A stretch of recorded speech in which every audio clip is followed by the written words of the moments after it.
Welcome student, theta ফনিক্স থেকে আজকে আমরা একটা নতুন একটা কোশ্চেন নিয়ে এসেছি আর্টিকেলের উপরেই।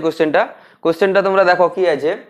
বলছে yesterday I met with dash European. তাহলে ইয়েস্টারডে গতকাল আমি সাক্ষাৎ করেছিলাম ড্যাশ ইউরোপিয়ান, একজন ইউরোপিয়ানের সাথে। ঠিক আছে, তো অপশানগুলো দেখো কি কি আছে। এ আছে, অ্যান আছে, দা আছে আর নান আছে। এবারে ইউরোপিয়ান আছে, তো ইউরোপিয়ান যেহেতু আছে ফার্স্ট ওয়ার্ডটা আমরা কি দেখছি, ই দেখছি। ঠিক আছে, তো ই আমরা জানি কি যে কোনো ভাওলের আগে কি বসে না অ্যান বসে, ভাওলের আগে অ্যান বসে। তাহলে এখানে ফার্স্ট যখন ই দেখছি আমাদের ফার্স্ট চান্স লুকে কি মনে হচ্ছে যে এখানে অ্যান বসবে। কিন্তু আরেকটা রুল আছে, রুলে কি বলা আছে যে ই যদি কি ই বা ইউ যদি ইউর মতন উচ্চারণ হয় সেক্ষেত্রে কি হবে না এ বসবে।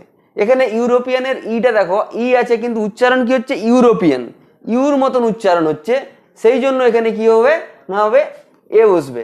ঠিক আছে, তোমাদের আরেকটা আমি দিচ্ছি দেখো,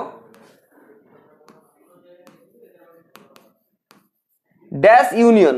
এখানে তোমরা বলো, কমেন্ট করো যে এখানটায় কি হবে। এখানটায় ইউ আছে মানে ইউনিয়ন হচ্ছে, ইউটা ইউর মতন উচ্চারণ হচ্ছে, তাহলে এখানে কোন আর্টিকেলটা বসবে তোমরা এখানে সবাই কমেন্টে জানাও। আর এটা যদি কোনো প্রবলেম থাকে এটাও তোমরা কমেন্টে জানাবে।